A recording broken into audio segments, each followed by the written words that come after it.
Everyone, Shri शिवाय नमस्तुभ्यम। कैसे हैं आप सब? आई होप आप सब बहुत अच्छे होंगे, स्वस्थ होंगे, मस्त होंगे। मैं भी बहुत अच्छी हूँ। तो जी आज दिन है शुक्रवार का और अभी ये दोपहर का टाइम है। तो अभी दोपहर के 1 या 1:30 बजे का ये टाइम है और यहाँ पे भाभी पोछा लगा रही हैं क्योंकि आज सुबह में पोछा नहीं लगा था और मेरे पैरों में बहुत ज़्यादा दर्द है। तो अभी तो मैं बैठी हूँ, पापा भी बैठे हुए हैं और भाभी यहाँ पे पोछा लगा रही हैं। और आज का जो दिन है ना वो मेरे लिए सबसे ख़राब दिन है। मुझे मतलब आज बिल्कुल भी अच्छा नहीं लग रहा था। सुबह सो के उठी हूँ ना तब से ही अच्छा नहीं लग रहा था मुझे, क्योंकि आज जो है मेरे भाभी मेरे पापा चले जाएंगे घर, मतलब शाम तक चले जाएंगे। तो मुझे सुबह से ही थोड़ी सी घबराहट हो रही थी, अच्छा बिल्कुल भी नहीं लग रहा था। और यहाँ पे जो है ना भाभी तैयारी में लगी हुई हैं क्योंकि खाना वगैरह बनेगा और शाम के 6 बजे की उनकी ट्रेन थी। तो अभी जो है ना जल्दी जल्दी मतलब काम करना है और आज भाभी को ही अकेले काम करना है। मतलब दीदी आ गई थी, जब तक ये स्टार्ट कर दी थी ना काम करने तब तक दीदी आ गई थी। तो बस भाभी आलू उबालने के लिए रख दी थी, आलू उबल गया था तो वो छील ली थी। तो जब तक वो छील रही थी ना तब तक दीदी आ गई है यहाँ पे। और मैं भी नहा के आ गई हूँ क्योंकि मैं नहाई नहीं थी अभी तक। तो सुबह से पैरों में बहुत ज़्यादा दर्द था, चलने में बहुत दिक्कत हो रही थी। तो दवाई खाई हूँ, फिर गर्म पानी में नमक डाल के पैर डाल के बैठी थी तो वो थोड़ा सा आराम मिला है जो है। अभी मैं थोड़ा सा चल ले रही हूँ। तो यहाँ पे अभी जस्ट दीदी आई है, बच्चों के लिए कपड़े लेके आई है, भाभी का कपड़ा लेके आई है। तो वही सब दिखा रही थी कि मतलब बच्चों का साइज़ सही है कि नहीं सही है, क्योंकि एक बार चेक करना ज़रूरी होता है। और भाभी के लिए साड़ी, कपड़ा, पूरा श्रृंगार का सामान ये सारा कुछ लेके आई थी। तो भाभी जो है ना दीदी से छोटी हैं और मुझसे बड़ी हैं, तो इसकी वजह से दीदी का फ़र्ज़ बनता है भाभी को देने के लिए, बाकी बच्चों को तो सब लोग दिए हैं। तो वही यहाँ पे नाप रही थी बच्चों का ड्रेस की, मतलब उनका साइज़ हो रहा है कि नहीं। और साथ में दीदी ना भरवी लिट्टी बना के लेके आई थी रास्ते में देने के लिए पापा भाभी को। और थोड़ा सा वो क्या कहते हैं उसको, मठरी था। तो यही सब लेके वो आई थी रास्ते के लिए कि रास्ते में बच्चे खा लेंगे। तो अभी जो है ना वो लिट्टी गरम गरम थी तो यहाँ पे पापा खा रहे हैं, बच्चे भी एक एक लेके खा रहे थे।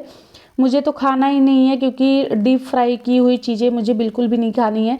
मतलब फ्राई की हुई चीज़ें भी नहीं खानी है, बस बिना तेल के ही चीज़ें खानी है।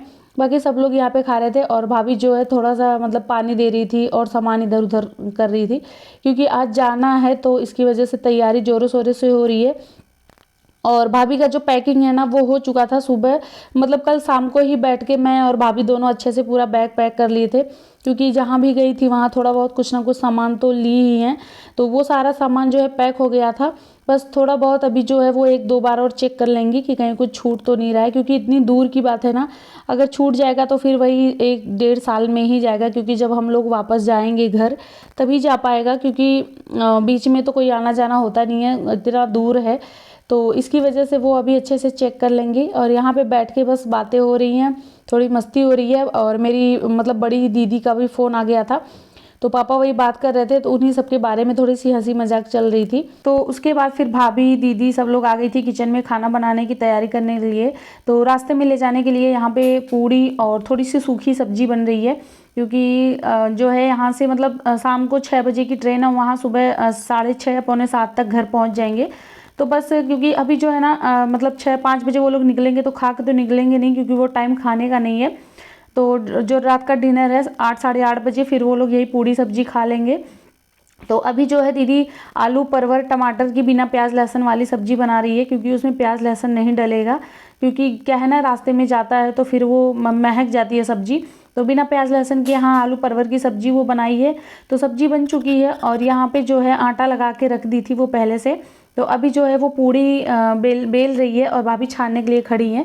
तो जब भाभी खड़ी थी ना तो उस टाइम पे हम लोग बोले कि एक बार फाइनल जाके अपना अच्छे से देख लो कि कुछ सामान छूट ना जाए या फिर कहीं कुछ गिर ना गया हो। आप अपनी पैकिंग एकदम अच्छे से कर लीजिए, कि क्या है ना कि सामान वापस जा नहीं पाता है, इतनी दूरी है।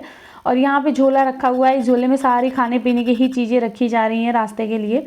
तो भाभी वही रख रही हैं। तो जब भाभी चली गई अपना सामान वगैरह रखने के लिए तो फिर मैं आ गई, क्योंकि अकेले पूड़ी बेलो और फिर उसको छानो अकेले नहीं हो पाता है। तो मैं दीदी से बोली कि मैं पूड़ी बेलती हूँ, तुम छान लो। तो जैसे ही मैं थोड़ा सा बेलना शुरू की ना, फिर मेरे हाथों मतलब वो जो बेलन है ना वो हाथों में पकड़ में नहीं आ रहा था, क्योंकि हाथों में मेरे ज़्यादा बहुत स्वेलिंग है, दोनों साइड पंजे में आगे पीछे बहुत ज़्यादा स्वेलिंग है। तो बेलन अच्छे से मैं पकड़ नहीं पा रही थी। तो फिर दीदी वापस से वो बेलने लगी पूड़ी और मैं छानने लगी। छानने में मैं आराम से छान ले रही थी, लेकिन वो बेलने में मुझे बहुत ज़्यादा दिक्कत हो रही थी। तो अभी तैयार तो नहीं हुए हैं सब लोग, बस अभी खाने पीने की ही तैयारी चल रही है। और जो है 2:30-3 बजे का ये टाइम हो रहा है, तो पहले से बना के रख देंगे, उसके बाद फिर उसको ठंडा भी करना पड़ता है। गर्म खाना पैक तो बिल्कुल भी नहीं करते। तो पूड़ी भी ठंडी करनी पड़ेगी, सब्जी भी ठंडी करनी पड़ेगी। और भाभी जो है कल पहुँचेंगी, उसके बाद फिर अगले दिन करवा चौथ है, फिर वो तैयारी में लग जाएंगी, क्योंकि फिर घर वगैरह भी साफ़ करना पड़ेगा। 15 दिन से जो है ना घर बंद ही पड़ा है, तो बहुत ज़्यादा गंदा हो जाएगा। तो इसी वजह से हम लोग थोड़ा ज़्यादा ही खाना बना के दे रहे हैं, जैसे लिट्टी और उसके साथ में मठरी जो है ना, वो हम लोग कुछ ज़्यादा ही बना के दे दिए हैं, ताकि कल जो है नाश्ता वो लोग कर लेंगे। उसके बाद भाभी थोड़ी साफ़ सफाई अपना घर का कर लेंगी, उसके बाद आराम से फिर वो खाना बनाएंगी। ये रहेगा ना कि जाते ही तुरंत खाना बनाने नहीं लग जाएंगी, अपना थोड़ा बहुत वो साफ़ सफाई कर लेंगी, उसके बाद ही खाना बनाएंगी। तो इसी वजह से थोड़ा सा लिट्टी वगैरह दीदी ज़्यादा ही बना के दी है। और पूड़ी भी हम लोग ज़्यादा बना के दे रहे हैं, कि पूड़ी रहेगा ना तो घर पे मान लीजिए भुजिया सब्जी या कोई भी सब्जी बन जाएगी, तो पूड़ी सब्जी बच्चे खा लेंगे, क्योंकि बच्चों को भूख बर्दाश्त नहीं होती है। और बड़े हैं वो तो कैसे भी करके रह लेंगे, लेकिन बच्चे नहीं रह पाते हैं। तो यही सब सोच के हम दोनों बहनें इतना ज़्यादा हर एक चीज़ बना के दे रहे हैं। भाभी पापा मना कर रहे थे नहीं नहीं कर लेंगे, लेकिन हम लोग को पता है, क्योंकि अगले दिन करवा चौथ है, उसकी सारी तैयारी भाभी को करनी है। तो वहाँ जाते ही बेचारी तुरंत कुछ कर नहीं पाएंगी, तो इसलिए हम लोग सब कुछ यहीं से प्रिपेयर करके भाभी को दे रहे हैं। तो यहाँ पे जो है मैं पूड़ी छान रही हूँ, दीदी अभी बेल रही है, साइड में सब्जी बन चुकी थी। तो ये लोग लेके चले जाएंगे, उसके बाद फिर शाम को देखेंगे, तो फिर मैं अपने लिए मतलब कुछ बनाऊंगी। मैं क्या बनाऊंगी, दीदी ही बनाएगी। तो अभी जो है ना भाभी अपने पैर में आलता लगा रही थी, रंग लगा रही थी। हमारे यहाँ क्या होता है ना, चाहे बेटी हो या बहू हो, कोई भी अगर हमारे घर से जा रहा है तो पैर में आलता लगाते हैं, कोई इच्छा पूछते हैं। ये दोनों काम हम लोग ज़रूर करते हैं, चाहे वो भले भाभी हमारे घर पे आई हैं या हम जाते हैं। मतलब मायके ससुराल से तो होता ही होता है, बट अगर कोई भी सुहागन हमारे घर से जा रही है तो हमें ये करना ही होता है। तो मैं रंग लेके आई थी कि लाओ मैं लगा देती हूँ, तो फिर वो नहीं लगवाई, बोली नहीं मैं अपने हाथ से लगा लूँगी। हमारे में होता है ना कि ननद से पैर नहीं छुआते, सास से पैर नहीं छुआते। अगर हाँ जैसे तबीयत ख़राब है तब तो ठीक है, लेकिन ऐसे नॉर्मली में नहीं करवाते। तो यहाँ भाभी अपने पैर में रंग लगा रही थी, उसके बाद फिर मेरे पैर में लगा दी। तो अभी जो है दीदी किचन में थी, तो वो आई है, तो अभी उसके पैर में भी लगा रही हैं। और हम इन लोग बैठ के यहाँ पे मस्ती कर रहे हैं। यहाँ पापा पैसे दे रहे थे सबको। तो दिव्यांश ये मेरे दीदी का बेटा है, तो इसको 500 रुपये दिए, तो मैं छीन ली कि नहीं ये मेरा पैसा है, तुम एक बार मुझसे उधारी लेके ले लिए थे, तो बस वही छीन रहा है, नहीं मुझे पैसे मिले, ये मेरा पैसा। वो थोड़े से ना मेरे से बहुत क्लोज रहता है, तो इसकी वजह से वो थोड़ा सा मस्ती कर रहा था। तो पापा यहाँ पे सबको पैसे दिए हैं, क्योंकि भाई 2 नातिन थे, फिर मैं और दीदी थे, तो वही सब पैसे दे रहे थे, जो भी उनके पास था उतना दे दिए, आशीर्वाद हम लोग उनका ले लिए। उसके बाद यहाँ पे तैयारी शुरू हो गई है। भाभी भी कपड़े चेंज कर लिए हैं, पहन लिए हैं, और पापा भी पहन लिए हैं। यहाँ पे भाभी अभी जहाँ खड़ी है ना, ये रो रही हैं आद्या को पकड़ के, क्योंकि वो बहुत ज़्यादा प्यार करती हैं आद्या से। भैया भाभी हर कोई आद्या से बहुत ज़्यादा प्यार करता है, क्योंकि मेरे 7 भाई बहनों में मतलब एक दीदी के बेटियां हैं, और उसके बाद किसी के पास बेटी नहीं है, सिर्फ मेरी आद्या ही है। तो सब लोग इसके बहुत ज़्यादा प्यार करते हैं। तो वही भाभी उसको पकड़ के रो रही थी कि मैं चली जाऊंगी तो आपका तबीयत ख़राब है, तो फिर बाबू को कौन देखेगा, यही सब सोच सोच के वो रो रही थी, और बहुत ज़्यादा रो रही थी। जब से खाना बन रहा था तब से रोए जा रही थी। हम लोग भी रो रहे थे, हम लोग तो और भी ज़्यादा रोए, क्योंकि भाई हमारी भाभी, मेरे पापा सब लोग चले गए थे। तो यहाँ पे जो है बैग वैग निकाल के मैं बाहर रखी हूँ, हस्बैंड लेके नीचे चले गए, और मतलब नीचे कैब आके खड़ी हुई है। उसके बाद याद आ रहा है कि भाभी का तो कोई इच्छा हम लोग पूजे ही नहीं। तो यहाँ पे देखिए एकदम जल्दी जल्दी से हम लोग कोई इच्छा पूछ रहे हैं, बस मतलब बहुत थोड़ा सा चावल और हल्दी और सिक्का डाल दिए बस, क्योंकि हम लोग बात करने में इतने बिजी हो गए ना कि भूल ही गए कि कोई इच्छा भी पूछना है। तो यहाँ पे जल्दी से दीदी को इच्छा पूजी, और मैं एक छोटे से पॉलीथीन में डाल के फिर भाभी के बैग में डाल दी। और नीचे आके कैब खड़ी हुई है। हमारे यहाँ ऐसे गले लगते हैं, आते हैं तब भी, जाते हैं तब भी, ऐसे गले लग के ही जाते हैं। तो यहाँ पे देखिए दीदी रो ही रही है, वो भी बहुत ज़्यादा, और नीचे कैब खड़ी है। पापा भी नीचे से चिल्ला रहे थे कि क्या कर रही हो तुम लोग, इतना लेट हो रहा है। तो फाइनली कैब आ गई थी। उसके बाद यहाँ पे पापा बैठ गए हैं, बच्चे बैठ गए हैं, बस भाभी बैठ रही हैं। और भाभी पापा के जाने के बाद हम दोनों बहनें बहुत रोए, बहुत रोए। मेरा घर एकदम से सूना हो गया था, मतलब बिल्कुल भी मुझे अच्छा नहीं लग रहा था, ऊपर से तबीयत भी ख़राब है। तो ये जो मेरे पापा भाभी गए ना, देखिए घर एकदम से मेरा ना एकदम बंद था, कोई घर पे नहीं था। और दूसरा रीज़न ये था कि मैं ठीक हो गई थी एकदम से, तो घर पे भी जाना ज़रूरी होता है। और तीज त्यौहार का दिन आ रहा है, जैसे दिवाली आ रही है, तो दिवाली का दिया अपने ही घर पे जलाना होता है। फिर हमारा ना घर गांव में है, तो वहाँ पे खेती बाड़ी की भी जो है ना वो सीज़न स्टार्ट हो गया था, तो इसकी वजह से बहुत रीज़न थे, बच्चे के स्कूल खुल गए थे, तो इसकी वजह से पापा और भाभी चले गए। और मैं ठीक हो गई हूँ, मतलब बहुत अच्छी हो गई हूँ, पहले से बेटर हो गई हूँ काम करने के लिए। उसके बाद नीचे से मैं और दीदी आए तो बैठ के हम दोनों रोए मिस करके बहुत ज़्यादा।